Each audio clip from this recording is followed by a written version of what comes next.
do WRPB and WRPB Studios. Okay, so the things that get the most views on Facebook is anything that has to do with pets. Somehow, dogs, cats, rabbits, people just love pets. The problem is that people give up their pets because they're not trained properly. And on the other side of the coin, sometimes people don't take care of their pets and they look like ragamuffins.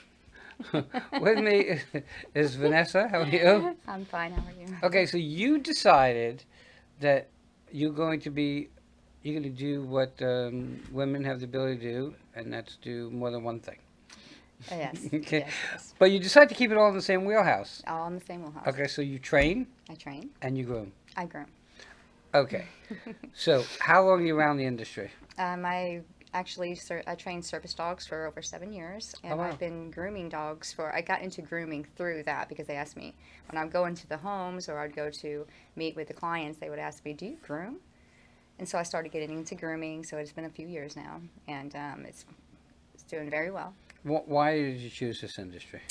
Um, I love animals for one thing, Okay. dogs specifically, and some people are just born with the knack to be able to relate to animals. It's a skill set Yeah, yeah, it's a skill that set. you have. You have to have patience. You have to That have lets me out. you have to have patience. You have to have consistency is a big part of it, and just you have to be assertive. So I have all those characteristics, and I just found when I started training that I was they were really respond to me in a very very good way. And right now I deal with a lot of dogs that aren't able to go in the shops because they have aggression issues or they may have some fear issues, aversives to different sounds and stuff like that. So a lot of the shops are like turning away these dogs, and I do a lot of rescue dogs as well. Dogs are afraid to go outside, so I go into the home, I make friends with the dog, cause a great association, and make it the experience better for the dog, and that's where the training comes in. And as they're like, we start talking about difficulties of the dog with maybe barking issues. We just start having conversations, and that's when I bring in. Well, I do train dogs, and that's how it kind of goes from there. You know, I guess from a little bit I know that there's different areas of training because now you mentioned you train service dogs. Yes.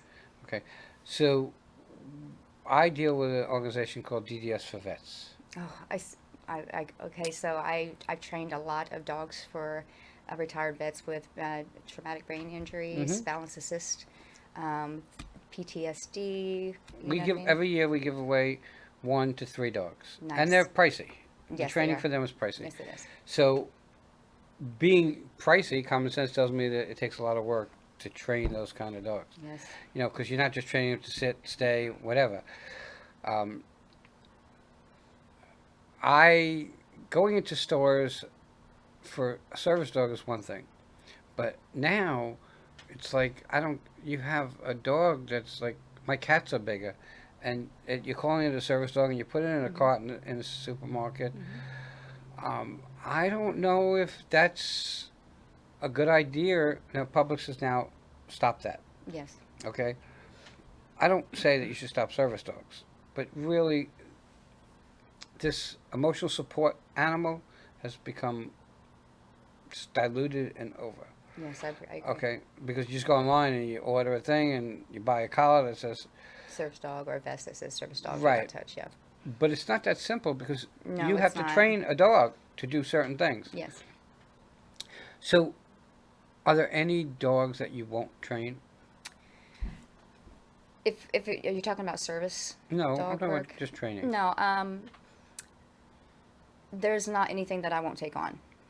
I will go into the home at first and do an assessment on the dog and Right. see what is the probability of the dog being able to be trained.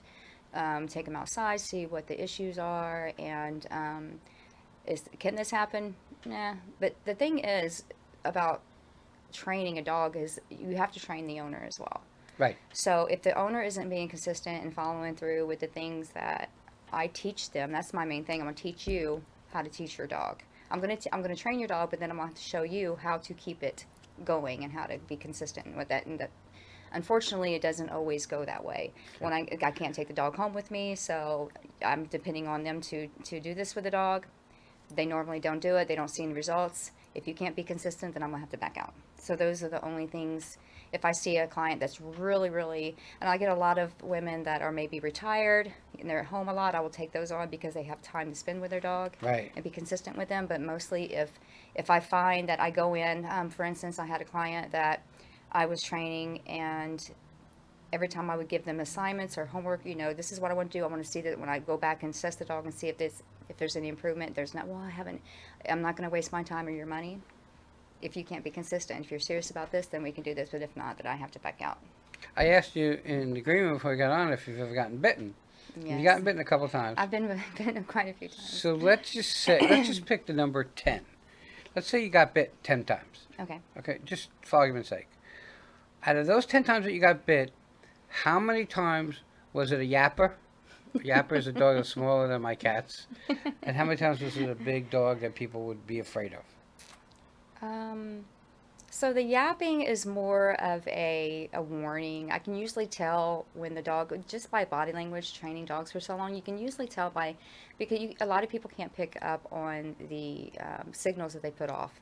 Okay, it's not only or not the voice, but their barking or their growling. It's how their tail is being held, how their eyes are looking. You know what I mean? I don't know. Bigger dogs. I've gotten bit pretty bad by a big dog, a chow. I'm not asking you bad. A chow. Okay, but it's those little ones that... The little ones are a little bit difficult too. They'll snip. Most of the times snippers. they're not really trying to hurt me. They're just kind of warning me, and I just leave my hand there. They have this and let them know it's Napoleon not going to complex. work. Yeah, Okay. exactly. If you leave your hand there, if you take your hand away, I've noticed that if I take my hand away, the dogs do what works. So if I take my hand away, they're like, "Oh, this is working," so I'm going to continue to do this, right? Interesting. So what I do is if I won't do it for dogs that are like obviously the chow that bit me, you know what I mean? Right. It was pretty serious, so I kind of just backed away, gave him some space, and then I continued. But I did continue to get him. I did get him groomed, but leave your hand there, and they'll understand. Oh, if this You're isn't not working scared. for me, this Right. is not working for me. You know what I mean? Are But if the dog stops doing it, and then I'm like, oh, me not doing this is what's working, so I'm not going to do this. You know what I mean? So pit bulls have a bad name, and yet a lot of them are really sweethearts. Yes, it's all in the way that it's all about socializing your dog. And a lot of people, and I'm just guessing, get pit bulls because of their name and that they're just tough, Oh, and they they're are tough. all muscles. Yeah, I the way mean, they look. Mhm. Right. Okay. I don't care who you are. They're all muscle. There's really no fat on a pit bull. Yeah. Which makes them dangerous. But they're not dangerous if they're brought up in a loving home. Yeah, I would suggest if you're going to purchase a pet, you should do it as a young age so that you can highly socialize the dog, make good associations with things, and learn how to walk the dog. Because you can do loose leash walking at a very young age. I use clicker training, so at a very young age, you can teach them how to walk. You can socialize them. Any dog that you might get from, I'm not saying you shouldn't get a pit bull from a rescue, because it's possible that they're, But it's they just, might have been trained already. yeah. You don't know why an animal is Yeah. rescue. I have 2 cats, or both rescues. One was, I was telling you, it was a terror. Fee, because her short for catastrophe, and she was also known as Scratchy Bitey.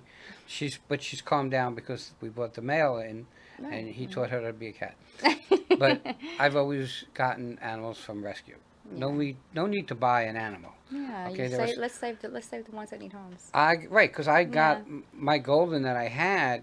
He was a year and a half. When I got him, he had no hair. He had cigarette burns on him. He was pulled by a car. He had 18 stitches. My goodness. He was a year and a half when I got him. He lived to 18.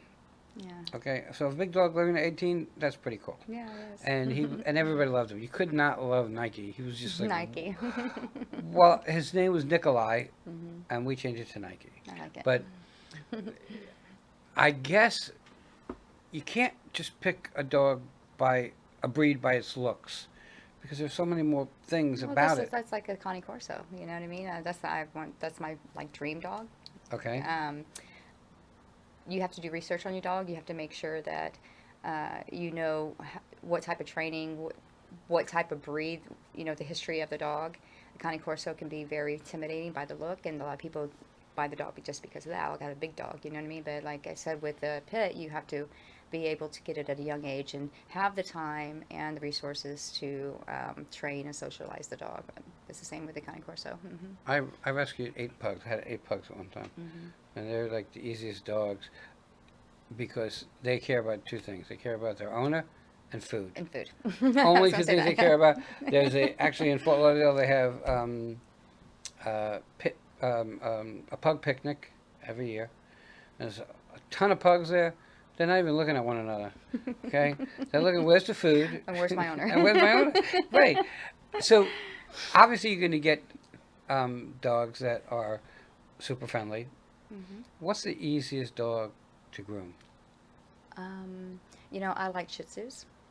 Okay. For some reason, I get a lot of good experiences with Shih Tzus. I've done Yorkies. A lot of the groomers I hear, their worst breed is the Yorkie, but I have good experiences with Yorkies.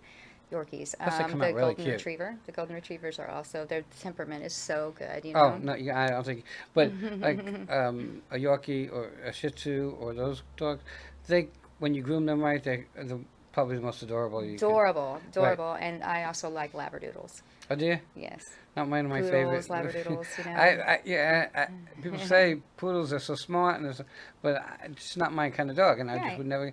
The other one that I think is kind of cool is Jack Russell. Yeah, But Jack I would never Russells. get Jack Russell. Why is that? 'Cause I don't have the energy for a Jack Russell. Okay. You gotta have energy, that's for sure. And I think if you're looking for a smart dog,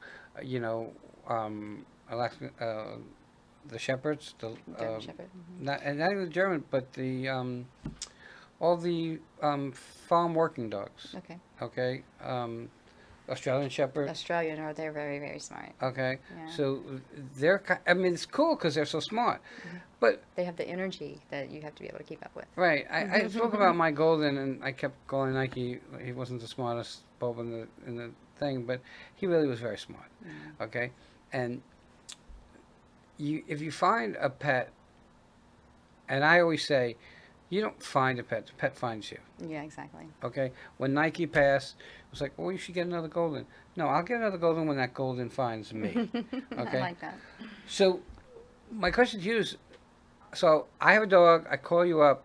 What's your time frame that you need to make an appointment to go, or to bring to you? It just depends on my schedule. If somebody calls me today, I'll look on my schedule and just see my availability. I squeeze them in. I'm usually from 8 to 4, 8 to 5. I've gone longer than that, 7 days a week. I try to take Sundays off for church and everything, but yeah, I'm pretty open. Like if I get too busy, I'm weeks out. You know what I mean? But Right. Well, I tell people there's no such thing as competition. There's co-opetition. That's someone who's in the same industry as you, who's a good person. So you give them work, they give you work. yeah, Okay. yeah, And if they're not a good person, they're not competition. You just ignore them. yeah, Okay. You got to totally just ignore them. Don't get involved. It just makes no sense. yeah. Do you prefer grooming or training? I love training. Do you? I love training. That is, I love to groom. Don't get me wrong, because I love the after. I get a dog that's super matted and looking scruffy or whatever, and then I'll take before and after pictures, and it's just the way that the owners and the clients respond. It's just, I love the feeling of that. You know what I mean? That's the creativity. Yeah, the creativity, but the training is something that I'm passionate about. Training service dogs is very rewarding for me because I've done training for a like girl with Down syndrome, a little boy with cerebral palsy. I've done vet's my favorite. The balance assist is one of my strong points. Loose leash walking. And that's the full service dog, the full service dog, which would be the dog that's able to go anywhere without any type of issues. Anything can bounce by him or run by him, and he's going to be right on his owner. You know what I mean? That's the type of training that I like. Okay, so I hear, and it bothers me, but it might be the way it has to be, is you really should never pet a service dog. Well, I mean, you should ask permission Okay. because For any dog?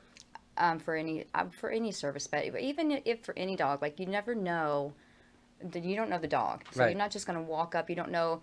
I've seen a lot of people walk up to dogs with dogs have pulling issues, on the leash, and now they're struggling. The owner's struggling because somebody's just walking up to the dog and they're pulling them across across the yard or whatever. But yeah, I feel like you should always ask before you approach a dog and their owner. All right, we're getting on top of our time. How do people Okay. find you? You have a phone number? Yes, my number is 772-775-4978. I also volunteer. You were talking about like no competition. Shampoochi Day Spa is on Bayshore. Okay. I work for them. Very, very, very nice place. I actually go in whenever they need extra help. And I groom for them as well. And that's the way it should be. Yeah, We should all work yeah. together. If we all work together, we're going to make it. Yeah. The other point that I always have, and you always know I say it, is use a professional. Absolutely. Don't go on YouTube and figure out how to do it. Okay, use a professional. If you don't use a professional, it's going to cost you 5 times more in money and 10 times more in frustration. Mm-hmm. Okay, because once you start grooming your own dog, and then someone has to fix it, it's a nightmare for you and for the dog. And for the groomer that has to All right. fix the dog after you've already Right, chopped after him you've up. done it. So use a professional. It's really important. Everybody have a great day. We'll be right back. Vanessa, thank you so much for Thank coming you so in. much for having me. Everybody will be right back.